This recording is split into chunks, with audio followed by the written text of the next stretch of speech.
பச்சிலைப்பள்ளி பிரதேச செயலக பிரிவுக்குட்பட்ட பொருளாதார ரீதியாக நலிவுற்ற குடும்பங்களை சார்ந்த பிள்ளைகளினுடைய கட்டளை ஊக்குவிப்பதற்காக பிரதேச செயலாளர்களுடைய பெருமுயற்சியின் வழிகாட்டல்களும் இங்கே மூன்றாவது கட்டமாக இடம்பெறுகின்ற இன்றைய பாடசாலை பிள்ளைகளுக்கான உபகரணம் வழங்கும் நிகழ்வுக்கு தலைமையிலாகவும் பிரதேச செயலாளர் நாங்கள் அன்போடும் கௌரவத்தோடும் வரவேற்றுக் கொள்கின்றோம்.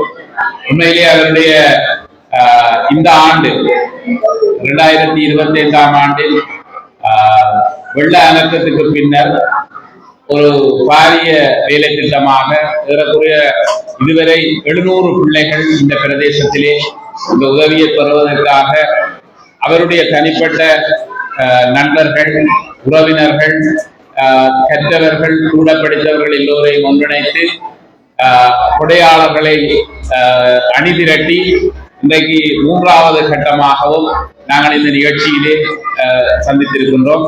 அதே போல இந்திய நாள் நிகழ்விலே எங்களுடைய மூன்றாவது கட்ட நிகழ்ச்சியிலே நிதி ரீதியாக எங்களோடு கைகோத்திருக்கின்ற சத்யசாயி சேவா நிலையம் மானிப்பாயினுடைய தலைவர் எங்களுடைய இளைப்பாரிய நீதியரசர் திரு வசந்தசேனன் அவர்களை நான் இந்த நேரத்திலே அன்போடு வரவேற்றுக் கொள்ளுகின்றேன். அதே போல பிரதேச செயலகத்தில் இருந்து இந்த நிகழ்விலே கலந்து கொண்டிருக்கின்ற எங்களுடைய கணக்காளர், நிர்வாக அலுவலர், சமுத்திர திணைக்களத்தினுடைய முகாமையாளர்கள் மற்றும் இந்த நிகழ்வோடு தொடர்புடைய எல்லா பிள்ளைகளையும் நான் இந்த நேரத்திலே வரவேற்றுக் கொண்டு எங்களுடைய அழைப்பை ஏற்று இந்த உதவி திட்டத்தை பெற்றுக் கொள்வதற்காக வந்திருக்கின்ற அனைத்து பள்ளிகளினதும் சிறுவர்களையும் நாங்கள் அன்போடு வரவேற்றுக் கொள்கின்றோம். பிரதேச செயலகத்தினுடைய ஒவ்வொரு இணைவுகளிலே வாழ்ந்து வருகின்ற ஓரளவு பொருளாதார ரீதியிலே நலிவுற்றிருக்கின்ற மாணவர்களுக்கு கற்றல் உபகரணங்களை வழங்குகின்ற இந்த நிகழ்வுக்கு வருகை தந்து சிறப்பிக்கின்ற இன்றைய நிகழ்வினுடைய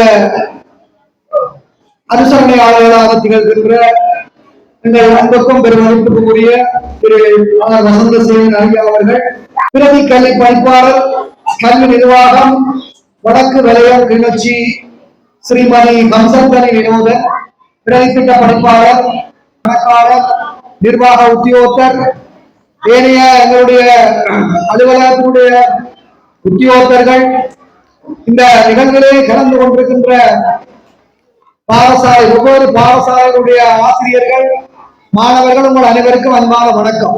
குறிப்பாக சிவபூமி அறக்கட்டளை அவர்களுடைய சகோதரியாருடைய நிதி பங்களிப்போடும் என்றாலும் எங்களோடு கற்ற மாணவர்கள், என்னோடு விஞ்ஞானபுரத்திலே கல்வி பயின்ற 2 மாணவிகள் வேறு ஒரு தேவைக்காக வழங்கிய நிதியை அவர்கள் இந்த முன்னாக தங்களுக்கு திருப்பி தர வேண்டாம், அந்த காசை நீங்கள் இந்த பிள்ளைகளுக்கு வேண்டிக் கொடுங்கன்னு சொன்னார்கள். அதிலே துவங்கிய துவக்கம் முதல் கட்டமாக நாங்கள் 300 பேருக்கு தீர்மானித்தோம். ஆனால் அன்று 370 மாணவர்களுக்கு கற்றல் உபகரணங்களை வழங்கினோம். அந்த நிறவிலே எங்களோடு கல்வி பயின்ற சோதரான திருமதி பிரியதர்சினி பாஸ்கரதேவன், திருமதி ராஜினி சுப்பிரமணிய சர்மா ஆகிய 2 எங்களோடு சக மாணவிகள் அந்த நிதியை தந்தார்கள். அதோடு எங்களுடைய பச்சிலைப்பள்ளி அபிவிருத்தி பேரவை, அதே போல சக்தி அக்ரோ மற்றும் ஆகிய நிறுவனங்கள் எங்களுக்கு உதவி செய்துள்ளார். அமெரிக்காவில் வசிக்கின்ற விஜிதா தேவரன் அவர்கள் குறித்த நிதியை தந்தார். அதிலே நாங்கள் 2ஆம் கட்டத்திலே 100 பேருக்கு நாங்கள் இந்த உபகரணங்களை வழங்கினோம். எனவே இன்று நாங்கள் ஆண்டு 1, 2, 3, 4, 5 ஆண்டு 6 என்று கிட்டத்தட்ட 1 லட்சம் ரூபாய் பெறுமதியான நிதியிலே இந்த பொருட்களை அவர்கள் கொண்டு வந்திருக்கிறார்கள். எங்களுடைய பிரதேச செயலகத்தினுடைய கொஞ்சம் ஒத்துழைப்பும் அதிலே கிடைத்திருக்கிறது. நன்றிகளையும் பாராட்டுகளையும் தெரிவித்துக் கொள்வதோடு எல்லாரும் அவர்களை கைநன்றி நன்றியை தெரிவித்துக் கொள்ள வேண்டும். அனுசரணையாளர்கள், மாவட்ட செயலகம், பல்வேறு கொடையாளர்கள் இங்கே இன்று எங்களுடைய சத்யசாயி சேவா நிலையத்தினர் அனைவருக்கும் என்னுடைய நன்றியை கூறி என்னுடைய தலைமுறையை நிறைவு செய்து கொள்கிறோம். ஏனென்னா இந்த ஒவ்வொரு இலவசத்துக்கும் பின்பு பலருடைய வேர்வை, பலருடைய உழைப்பு, பலருடைய தூக்கமற்ற இரவுகள் எல்லாமே கழிந்திருக்கும். ஏனென்னா அந்த டொனேஷன்ஸ் என்றது சின்ன விஷயம் இல்லை. அவர்கள் தங்களுடைய பர்சனலான தங்களுடைய தனிப்பட்ட செலவுகளை குறைத்து அந்த பணத்தை எங்களுடைய சமூக சேவைக்காக ஒதுக்கும் போது நாங்களும் பிள்ளைகளும் அதற்கேற்றவாறு ஒரு சிறந்த கல்வியலாளர்களாக நீங்கள் வர வேண்டும், சிறந்த பண்புகளை கொண்ட மாணவர்களாக நீங்கள் வளர வேண்டும். இந்த நிகழ்வு உண்மையிலே ஒரு போற்றக்கூடிய, இறைவன் மகிழக்கூடிய ஒரு நிகழ்வு.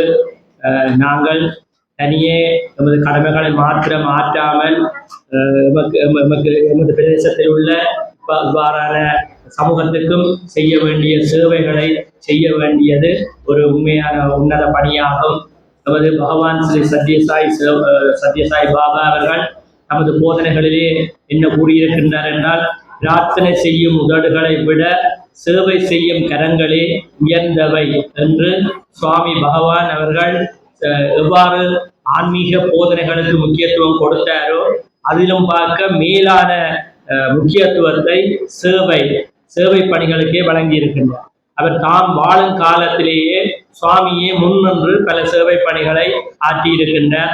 அதில் முக்கியமானவை கல்வி நடவடிக்கை, மற்றது வைத்திய வசதிகளை ஏற்படுத்தி கொடுக்கிறது, மூன்றாவது குடிநீர் வசதிகளை ஏற்படுத்தி கொடுக்கிறது. இந்த 3 சேவை திட்டங்களையும் சுவாமி தனது வாழ்நாள் காலத்துல பிரதானமாக கருதி இந்தியாவின் சகல கீழ்மட்ட, அதாவது வறுமை கோட்டுக்கு உட்பட்ட பகுதிகளில் தானே நேரே சென்று அவ்வாறான சேவைகளை செய்திருக்கின்றார். அந்த வகையிலே நாங்களும் அதாவது பகவான் ஸ்ரீ சத்யசாயி சேவா நிலையத்தவர்களும் நாங்கள் பிரதானமாக சேவை பணிகளுக்கு முக்கியத்துவம் கொடுத்து வருகின்றோம். அந்த வகையிலே அதிலும் குறிப்பாக எமது நிலையத்தின், அதாவது எங்களுடைய பிரதி இணைப்பாளராக இருக்கின்ற ஸ்ரீ வசந்தசேனன் ஐயா அவர்கள் கூட இந்த பிரார்த்தனைகளும் பார்க்க கூட சேவை திட்டங்களை செய்யும் கொண்டுதான் எங்களுக்கு கூட வலியுறுத்துவர். அத்தோடு அவர் தனது சொந்த நிதியையும் எந்த சேவை திட்டங்களை கேட்டாலும், யார் கேட்டாலும் அவர் அந்த நிதியை பற்றி பொருட்படுத்துவதில்லை. உடனடியாக அந்த சேவை திட்டங்களை செய்து கொடுப்பதற்கு தானே முன்னின்று எங்களுக்கு ஒரு முன்மாதிரியாக அவர் இருந்து வருகின்றார். நாங்கள் அவரை பார்த்துதான் நாங்களும் இந்த செய்வகைகள் செய்ய வேண்டும் என்ற உத்வேகத்தை பெறுகின்றோம். அந்த வகையிலே அவருக்கும் அந்த இறைவனுடைய சுவாமியினுடைய ஆசீர்வாதம் கிடைக்கும். அதே போல உண்மையிலே எங்களுக்கு மகிழ்ச்சியாக இருக்கின்றது. இந்த பிரதேச செயலகமும் இந்த பிரதேச செயலரும் தனியே எங்களுடைய கடமைகளை சும்மா எங்களுடைய உத்தியோக பொறுப்புகளை நிறைவேற்றினால் போதுமென்று இல்லாமல், நாங்கள் இவ்வாறான சமூகத்தினரை பார்த்து அவர்களுடைய வசதியினங்களை நிறைவு செய்வதற்கு தாமாகவே முன்வருகின்ற பொழுது, அதை நிறைவேற்றி கொடுக்கின்ற போது உண்மையிலேயே இறைவன் அதனால மிகவும் மகிழ்ச்சி அடைவர். அவர்களுடைய அதாவது இவ்வாறான சேவை பணிகளில் நாங்கள் ஈடுபடுகின்ற போது அவர்களுடைய குடும்பங்களுக்கு இறைவன் தானாகவே ஆசீர்வாதங்களை வழங்குவேன். முதல்ல நாம் இறைவனுக்கு நன்றி சொல்ல கடமைப்பட்டிருந்தோம். நாங்கள் இதை எங்களோட பேருக்கோ புகழுக்கோ இதனால் கொடுக்க வரவில்லை. இறைவன் தான் உங்கள் மீது கருணை கூர்ந்து உங்களோட படிப்பில் நீங்கள் நல்லா வர வேண்டும், அதற்கு தான் எங்களை கருவியாக பயன்படுத்தி இந்த பொருட்களை உங்களுக்கு தருகிறாங்க. நீங்கள் எங்களுக்கு நன்றி சொல்ல வேண்டிய கடமை இல்லை. நாங்கள் தான் இறைவனுக்கு நன்றி சொல்ல வேண்டும் சொன்னால், எங்களுக்கு இந்த சந்தர்ப்பத்தை தந்தமைக்காக, இந்த பொருட்களை தந்தமைக்காக நீங்கள் இறைவனுக்கு எப்போதும் நன்றி கூறுவதுடன் விசுவாசமாயும் இருக்க வேண்டும். இப்போ நீங்கள் எல்லாரும் படிக்க போறேன்னு வந்துருக்கீங்க, பள்ளிக்கூடம் இந்த கல்வி பணிப்பாளர் வந்துருக்கா. படித்த என்ன பிரயோசனம்? இந்த சமுதாயம் எங்க போய் கொண்டிருக்கு? இப்ப எல்லாருக்கும் காசு தான் முக்கியம். படிக்காமலும் காசு உழைக்கலாம், படிச்சா தான் காசு உழைக்கலாம்னு நினைக்கிறது ஏன் தவறு. அப்ப எப்படி நாங்கள் காசு உழைக்கலாம்? காசுல பிரயோசனம் இல்லை. இன்றைக்கு வர காசு நாளை போயிடும். காசு ஒரு நாள் நிலை நிற்க மாட்டாது. என்ன நிலை நிற்கும்? எங்களுடைய பண்புகள்